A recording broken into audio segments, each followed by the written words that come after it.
또 새벽 신학교 공부를 시작하겠습니다. 성령의 열매 계속 보고 있는데요. 갈라디아서 5장 22절, 23절 9가지 중에 8번째 성령의 열매 8번 온유입니다. 온유하다. 온유라는 말을 지금 영어로 번역은요, gentleness로 되어 있기도 하고 어떤 경우는 이제 meekness라고도 번역을 합니다. gentleness, meekness 이렇게 번역을 하는데 온유. 이 온유라는 말에 우리 헬라어를 조금씩 공부할게요. proutess라고 합니다. proutess. 한번 해볼까요? proutess. 라고 번역을 하는데 어쨌든 이게 이제 의미가 온유라는 것이 하나님의 성품이에요. 이게 제일 중요하죠? 네, 온유하다.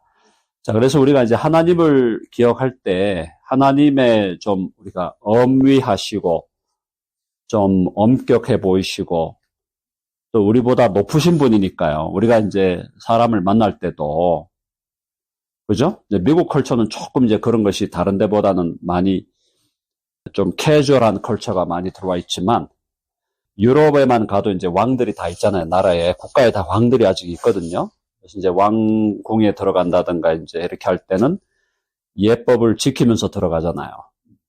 왕을 만날 때.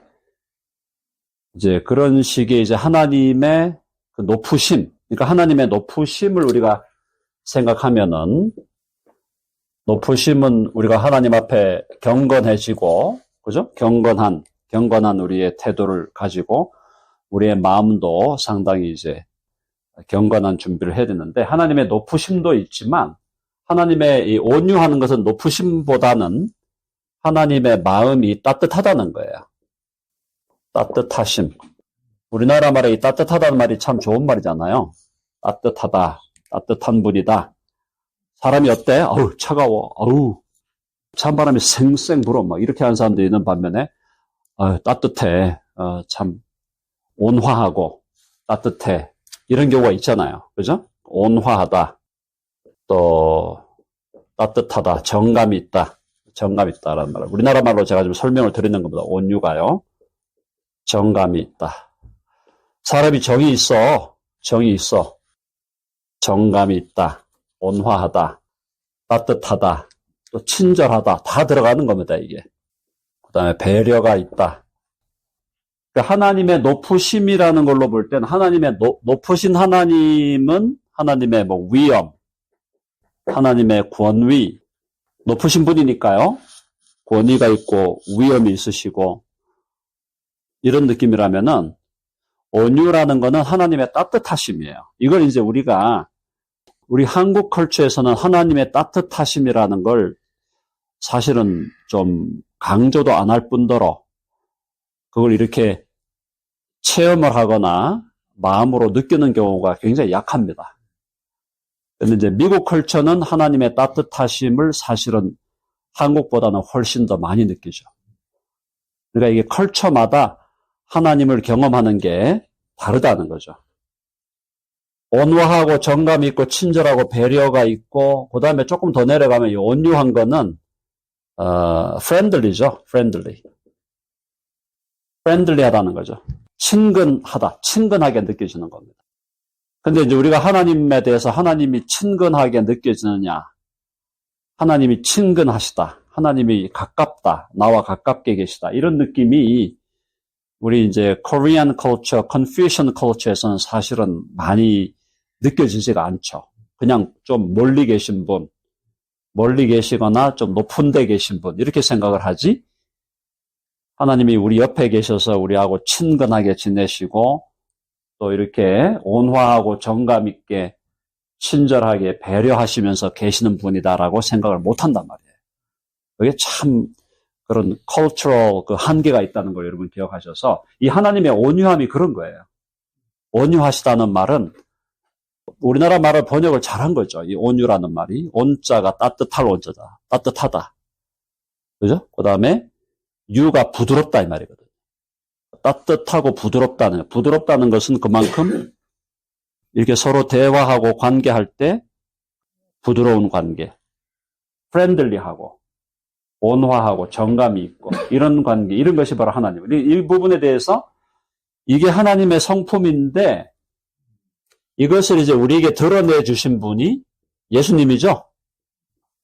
예수 그리스도가 뭐라 그랬어요? 마태복음 11장 29절입니다. 한번 해보세요. 내 마음은 온유하고 겸손하니. 주님의 마음이 온유하다 그랬어요. 본인의 마음이. 그러니까 예수님의 마음이 온유한 거는 하나님의 마음도 온유하다. 성품이 같다고 봐야 됩니다. 하나님 아버지의 성품하고 하나님 아들의 성품은 같다고 봐야 돼요. 그래서 하나님도 온유하신 분이시다. 그러니까 높으신 분이라는 측면에서만 자꾸 하나님을 보려고 하지 말고 하나님이 높이 계신 분이지만 우리에게 가까이 하시고 따뜻하게 우리에게 다가오시는 분이다. 이런 느낌을. 그걸 이제 이 온유함에 대해서 이 하나님이 우리를 온유하게 대하신다는 이 관계가 하나님과 하나님의 아들 예수 그리스도의 그 관계가 부자 관계잖아요. 부자 관계잖아요. 하나님 아버지와 아들 예수님의 관계가. 그게 바로 우리들도 똑같아요. 우리가 하나님과 우리 사이의 그 부자 관계, 아버지와 아들의 이 관계에서 하나님 아버지는 우리에게 온유한 분으로 다가오신다는 겁니다. 굉장히 중요한 얘기입니다. 자, 그래서 우리 마태복음 한번 가보겠습니다. 마태복음 5장을 보시면요. 5장에 우리 팔복 있죠? 팔복. 산상수훈의 팔복 중에 온유한 자에 대해서 나오죠. 온유한 자. 5장 5절입니다. 장로님 읽어봐 주십시오. 5장 5절. 온유한 자는 복이 있나니 그들이 땅을 기업으로 받을 것이며. 네. 굉장히 중요한 얘기죠. 자, 온유한 자는 복이 있나니. 온유한 자는 복이 있다. 자, 하나님이 온유하시고 또 하나님의 아들 예수 그리스도가 온유하시고 그래서 저와 여러분이 예수 그리스도를 주와 구주로 믿을 때에 예수님이 우리 안에 들어오셔서 성령이 예수님의 온유한 성품을 우리에게 내면화시킨다 그랬습니다. 그렇죠? 성령이 오셔서 우리 안에 예수님의 온유한 성품을 내면화시키는데 그러면 우리도 온유해지는 거예요. 그러니까 온유하신 하나님 아버지, 온유하신 예수 그리스도, 또 온유하신 성령, 성품이 같다 그랬죠?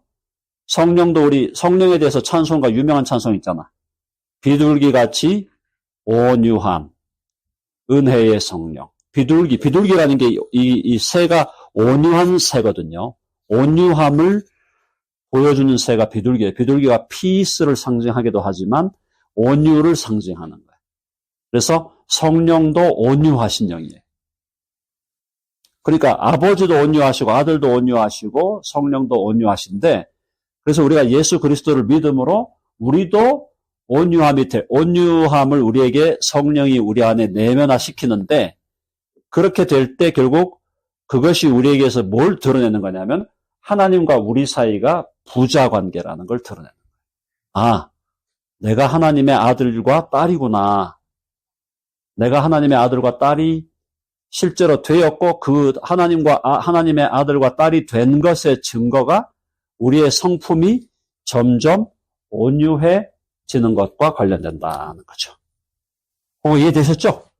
네. 온유한 것이 하나님 아버지의 성품이고 또한 그 아들의 성품이고 성령의 성품인데 그것이 우리 안에서 내면화되는 거. 그걸 이제 특별히 주력은 성령께서 하시죠. 주력은 성령께서 하시고 그다음에 그 옆에서 우리 예수 그리스도 성자와 성부께서 함께 동역하는 건데 우리 안에 온유함을 이루어 주신다. 그래서 온유한 자가 복이 있다. 우리가 복이 있는데 우리에게 뭐가 있다고? 5장 5절에 땅을 기업으로 받는다. 땅을 기업으로 받는다. 이게 뭘까요? 땅을 기업으로 할 때 이 땅이 뭘까요? 나라도 맞는 말이고 땅을 기업으로 받는다. 기업은 유업이거든. 유산. 땅을 유산으로 상속으로 받는다. 그렇죠? 이 땅에서도 비유를 들어 설명합니다. 이 땅에서 땅이 좀 있어가지고 자기 땅을 자식들에게 물려줄 수 있는 사람이 몇 퍼센트나 될까요? 땅이 좀 있어가지고 내 땅을 내 자식들에게 좀 물려주겠다. 아무리 많이 잡아도 10%가 안 될 겁니다. 제 생각에. 그거보다 더 안 될 수 있을 거예요. 사람이 부유하게 되면은 나름대로 땅을 가지는 거야, 부동산을. 땅을 가져서 그걸 자식이 물려주려고 하는 것이 우리나라 말로 인지상정이에요. 맞죠? 인지상정. 인간이라면은 누구나 갖고 있는 그런 마음이다, 이 말이에요. 근데 그걸 통해서 우리는 뭐를 알 수 있냐? 그것도 그림자야. 그것도 그림자인 겁니다. 하나님 아버지가 우리에게 땅을 주고 싶어 하신다는 거예요. 하나님 아버지가 우리에게 땅을 주고 싶어 하셨죠? 놀라운 얘기입니다. 하나님 아버지가 우리에게 땅을 주고 싶어 하셨다. 그게 처음 나온 게 뭐예요? 창세기 1장 28절. 자, 찾아봅시다. 창세기 1장 28절. 처음 나온 거. 하나님이 처음에 땅을 주려고 했던 거예요. 우리에게 땅 주려고 하는 마음이 있었다. 창세기 1장 28절. 1장 28절에 땅이 3번 나와요. 땅에 충만하라, 땅을 정복하라, 그리고 땅에 움직이는 모든 생물을 다스려라. 이때 땅을 준 거예요, 아담에게. 아담에게 에덴 동산이라는 땅을 주신 거예요. 제가 그림 계속 그리잖아요. 그죠? 일단 그리면 여기서 아담에게 에덴 동산의 땅을 주셨어. 에덴의 땅을 주셨어요. 에덴의 땅을 줬는데 이걸 아담과 하와가 잘 다스렸나요? 잘못 다스렸나요? 아담과 하와가 잘 못 다스린 거예요. 왜냐하면은 아담과 하와가 제대로 다스리려면 어떻게 해야 돼? 에덴의 땅에서 제대로 다스리려면은 아담과 하와는 누구의 명령을 따랐어야 됩니까? 하나님의 명령을 따랐어야 되는 거야. 근데 그걸 어기니까 이 에덴의 땅을 상실하죠. 어떻게 됐어요? 땅에서 어떻게 됐어? 쫓겨났죠. 에덴의 땅에서 추방이 돼버려, 추방. 추방이 됐어. 추방이 되고 나니까 이제 에덴의 땅을 잃어버렸네요. 에덴의 땅을 잃어버렸어요. 그래서 이제 에덴 밖으로 나온 거야. 그죠? 에덴 밖으로 나와가지고 유리방황합니다. 에덴 밖으로 와서 이제 에덴의 밖에서 그 유리방황을 하다가 다시 하나님이 땅을 주시겠다고 또 한 번 더 하시는 게 뭐냐면 그게 뭐냐? 아브라함이죠, 아브라함. 아브라함에게 뭐라 그랬죠? 네가 밟는 모든 것을, 모든 땅을 너에게 주리라. 땅 준다 그랬어요, 아브라함에게. 하나님께서 아브라함에게 땅 주는 거예요. 아브라함에게 주는 땅은 뭔 땅이었어요? 이게 에덴의 땅이 아니라 가나안 땅. 해봅시다. 가나안 땅. 가나안 땅을 선물로 주는 거예요. 가나안 땅을. 맞죠? 자, 한번 해봅시다. 땅을 주시는 하나님. 하나님이 땅을 주기를 원하시는 거예요. 그게 인간이 그걸 닮아가는 거예요. 인간도. 타락한 인간도 자식들에게 땅을 주고 싶어 하는 거예요. 신기하지 않나요? 그래서 에덴의 땅이 있고 가나안 땅이 있어. 이 가나안 땅이 언제 들어와? 그래서 아브라함, 이삭, 야곱, 그 다음에 여기 모세가 가나안 땅에 못 들어가죠. 결국은 여호수아가 들어갑니다. 그죠? 여호수아가 끌고 들어가서 가나안 땅을 정복하고 여호수아 사사기 해갖고 이 땅이 완전 정복되는 게 누구예요? 다윗 때 가나안 땅이 완전 정복이 되는 겁니다. 자, 완전 정복이 다윗 때 되는 거야. 그러니까 이 아브라함에게 가나안 땅을 준다 그랬는데 다윗이 이때 땅을 완전히 다 차지하는 거예요. 이때. 완전 정복이 일어난다. 에덴의 땅을 주시겠다고 했는데 하나님께서 하나님 명령을 어기고 사니까 추방됐네? 그래서 하나님이 다시 아브라함과 역사를 시작하면서 가나안 땅을 주시겠다고 해서 가나안 땅을 다윗을 통해 준 거예요. 그래서 아브라함과 다윗의 이 역사는 아브라함에게 땅을 줄게, 그리고 다윗을 통해 땅을 주신 거 약속하시고 해봅시다. 약속하시고 성취하신다. 그렇죠? 아브라함에게 주신 약속을 다윗을 통해 성취한 것은 무엇의 모형이다? 아담에게 준 약속을 누구를 통해 성취하는 거야? 예수 그리스도. 그래서 예수님을 통해서 우리는 두 차례 땅을 얻습니다. 하나, 에덴으로 회복돼요. 에덴으로 회복되는 게 예수님 재림할 때 천년왕국이에요. 예수님 재림할 때 천년왕국으로 들어가는 게 에덴을 회복하는 거예요. 맞죠? 에덴 회복. 이걸로 끝나는 게 아니에요. 자, 재림하실 때 에덴을 회복합니다. 여기 에덴 회복이 요게. 근데 하나님이 우리에게 주시는 땅은 에덴의 땅이 아니고 궁극적으로는 에덴으로 되돌아가는 게 아니라 영원한 새하늘과 새 땅, 영원한 신천 신지로 우리를 데려가는 거예요. 새 땅, 새하늘과 새 땅, 요게 마지막 최종이에요. 그럼 요 땅을 마태복음 5장에 온유한 자는 복이 있나니 뭐래? 그들이 땅을 기업으로 받을 것이요. 땅을 기업으로 받을까 할 때 이 땅을 기업으로 받는 게 뭐냐? 그 땅을 위협으로 받는 게 바로 영원한 새하늘과 새 땅이다. 지금 이 땅이 이 영원한 땅을 얘기하는 거라요. 영원한 땅. 신천 신지를 얘기하는 거예요. 재림하셔서 천년왕국에 가면 우리가 땅을 차지하는데 이 땅은 에덴을 회복한 거예요. 여기는 에덴의 회복으로 끝나는 게 아니라 우리를 영원한 새하늘과 새 땅, 신천 신지로 우리를 데려간다. 그게 바로 누구에게? 온유한 자에게. 아멘 하시죠? 자, 근데 놀라운 건 본질적으로 말이에요. 본질적으로 우리가 온유한 자입니까?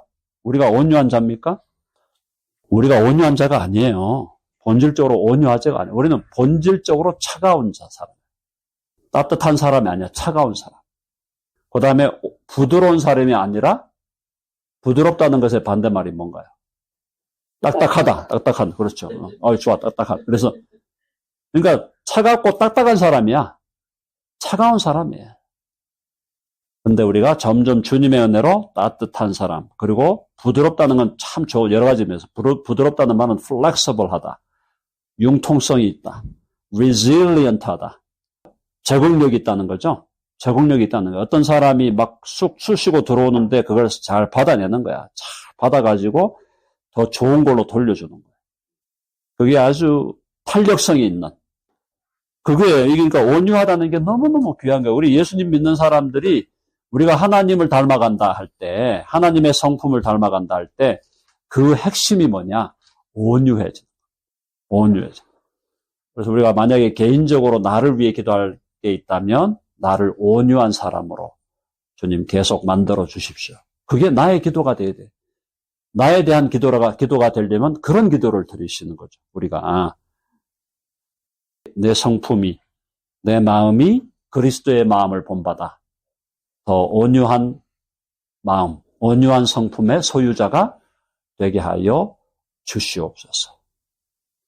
그것을 이미 하나님 아버지가 예수 그리스도를 우리 안에 보내셨고 그와 더불어 성령을 보내어 성령께서 우리 안에 그리스도의 마음을 내면화시킨다. 그 내면화시키는 온유한 마음을 내면화시키는 온유를 내면화시키는 분이 바로 누구냐? 그것이 성령이다. 그래서 온유를 내면화시키는 이 성령께서 우리의 마음을 더 온유하게 만들어 주시면 우리가 다른 사람들을 만날 때 다른 사람들이 나는 그렇게 혹시 못 느끼더라도 다른 사람들이 만날 때 저분이 뭔가 모르게 따뜻한 분이구나. 배려가 있구나. 온유하구나. 정감이 있는 분이구나. 친절하구나. 이런 거, 프렌들리하구나. 이런 것들을 우리가 느끼게 되는 겁니다. 그게 하나님의 성품의 또 다른 측면이에요. 하나님을 자꾸 이렇게만 보지 말라는 거예요. 하나님을 자꾸 그 높으신 분으로, 높으시고 또 멀리 계시고 위엄이 있으시고 권위가 있으시고 그렇게만 보는 거는 주로 누가 잘했냐? 바리새인들이 잘한 거예요.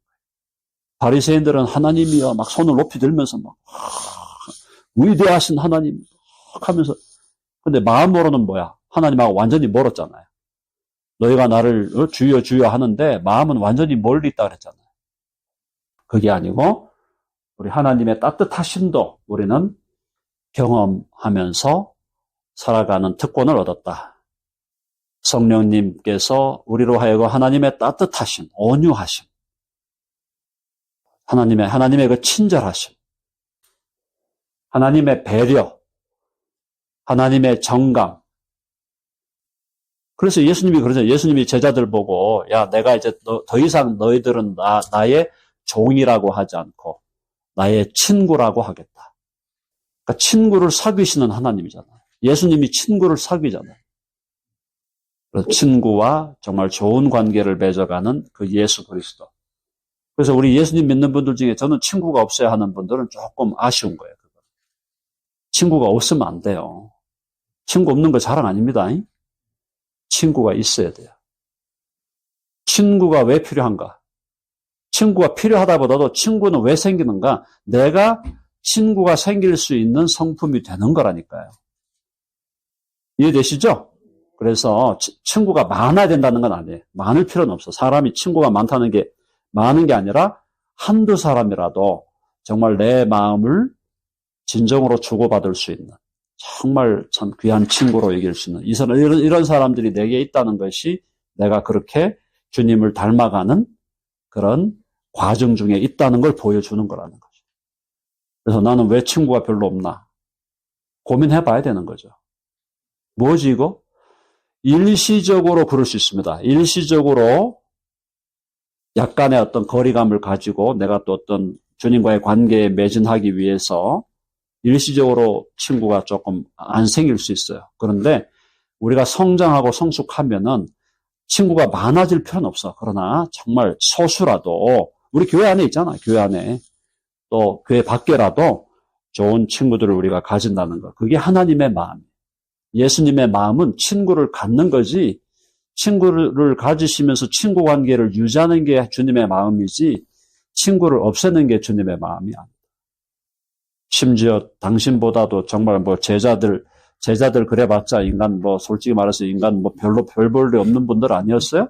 근데 그분들을 주님이 당신의 친구로 삼아서 같이 지내시겠다고 하신 것은 그만큼 하나님 입장에서 하나님의 관점에서 온유한 마음이 그게 주님의 마음이고 그 마음이 나타나고 또 그 마음이 그 제자들에게서도 내면화되는 것이 하나님 편에서 너무너무 중요한 것이었다라는 겁니다. 친구가 필요한가요? 친구가 필요한 사람이 너무 많아요. 너무 많아요. 그 사람들에게 가서 친구가 되어주는. 그래서 friendship이라는 거 참 귀한 거죠. 정말 귀한 겁니다. 그래서 놀라운 것은 구약에서 하나님께서 그러잖아. 하나님이 아브라함을 나의 친구라고 하셨어요. 놀라운 얘기 아니에요? 구약에서조차도. 그러니까 자꾸 많은 분들이 구약의 하나님하고 신약의 하나님을 자꾸 이렇게 뭐가 어긋난다고 생각하는데 그게 제가 아니라니까요. 성경을 읽었지만 성경을 제대로 읽은 게 아니에요. 구약에는 모든 단초가 다 들어있어요. 하나님이 아브라함 보고 나의 벗이라 그래서 번역을 잘했더라고 우리 구약에. 벗이라 그래서 벗. 나의 벗.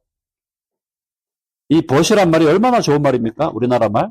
우리 생 우리말인데 순수한 우리말이잖아요. 그래서 옛날에 우리 노노에도 나오죠. 노노에 유붕이 자원박래면. 유붕이 자원박래 무슨 말이에요? 친구가 있어. 벗이 있어. 멀리서부터 나를 방문하면 불역 나코와 불역 열호와 내가 기쁘지 아니한가. 그게 논어에 나오는 거예요. 그 공자가 한 얘기예요. 공자가 일반 진리 차원에서는 공자도 나름대로 지혜가 있었던 사람이에요. 근데 우리는 이 친구가 하나님이 우리의 친구가 되셔서 멀리서부터 오셨잖아요. 먼 그 하나님의 나라에서 우리에게로 가까이 오셨잖아요. 친구가 내게 와서 내가 너의 친구가 되어줄게. 너 친구 없지? 친구 없잖아, 우리가. 진정한 친구가 없는데, 우리의 참된 친구가 되어주러 오신 예수 그리스도. 그래서 그분을 내가 진정한 친구로 만나면, 나도 다른 사람에게 친구가 되어주리라. 그렇게 살아갈 수 있게 된다는 겁니다. 그래서 이 온유라는 거, 온유는 친구의 성품. 친구의 성품. 또 하나님과 아들 사이의 부자 관계에서 하나님의 온유하심이 우리에게도 온유함으로 열매 맺는다는 거 생각할 때. 그래서 구약에서 가장 온유한 사람을 누구로 얘기했습니까? 모세라고 했습니다. 모세가 왜 온유해졌을까요? 모세가 속이 썩어 문드러졌잖아요. 속이 썩어 문드러지는 거야. 모세만큼 속이 썩어서 문드러진 사람이 없어요, 구약에서. 광야에 40년을 그 이스라엘 백성을 끌고 간다고 생각해 보세요. 속이 문드러지는 거야, 완전히. 속이 썩어서 문드러진 사람이 모세야, 모세. 그래서 그가 모든 사람보다, 지면에 있는 모든 사람보다도 온유하면서 승하다 그랬어요. 가장 온유한 사람이 구약에서 모세였는데, 모세보다 더 큰 이가 여기 있으니, 그분이 예수 그리스도. 예수 그리스도야말로 온유의 화신. 온유의 화신. 네, 그래서 위에 계신 나의 친구, 그의 사랑 지극하다. 예수님이 나의 친구라는 사실을 기억하면서 좀 예수님하고 친근하게 지내는 저와 여러분 되기를 간절히 바랍니다.